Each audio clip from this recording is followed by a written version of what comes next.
जहां सुबह की पहली किरण हिमालय की बर्फीली चोटियों को सुनहरे रंग में रंग देती है, जहां देवभूमि उत्तराखंड की ठंडी हवाओं में माँ की लोरी और पहाड़ की मिट्टी की महक घुली होती है, वहीं चमोली जिले के ब्लॉक नागनाथ पोखरी गांव तौंजी में एक मासूम बेटा जन्मा।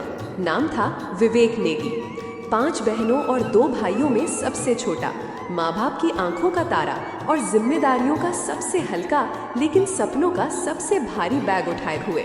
बहनों की शादी हो चुकी थी, बड़ा भाई रोजी रोटी के लिए देहरादून में था और गांव में रह गए थे बूढ़े माँ बाप जिनकी दुनिया बस घर और खेत थे। पिता रोज हल जोतते, मिट्टी को सोना बनाने की कोशिश करते।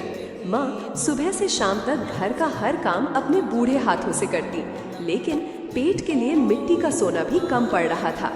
बचपन में विवेक ने गरीबी की ठंड महसूस की, फटे जूतों में पहाड़ की पगडंडियां नापी, पुराने कपड़ों में भी स्कूल की डगर पर चला, क्योंकि उसके दिल में बस एक ही सपना था, कभी अपने माँ बाप के चेहरे पर सुकून की मुस्कान लाऊंगा। स्कूल खत्म हुआ, सपनों की किताब बंद हुई और जिम्मेदारियों का हिसाब खुल गया। घर की हालत ने विवेक को गांव छोड़ने पर मजबूर किया।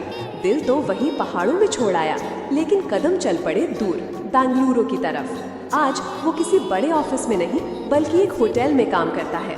सुबह से देर रात तक मेहमानों की सेवा करता है, मुस्कुराकर खाना परोसता है, लेकिन उस मुस्कान के पीछे माँ की याद और गांव की ठंडी हवा के लिए तड़प छुपी होती है। हर महीने बेंगलुरु की गलियों से चमोली के पहाड़ों तक पैसे भेजता है, ताकि माँ के हाथ का चूल्हा जलता रहे, पिता का हल चलता रहे और उनका घर भले ही छोटा हो लेकिन उम्मीदों से बड़ा बना रहे। विवेक कहता है, मेरी जन्मभूमि उत्तराखंड है, मेरी मिट्टी में भगवान का आशीर्वाद है। भले ही रोजी रोटी की तलाश में मैं दूर हूँ, लेकिन मेरा दिल अब भी वही है, जहाँ सुबह सूरज की किरणें देवदार के पेड़ों को चूमती हैं और रात में तारे गांव की छतों पर उतर आते हैं।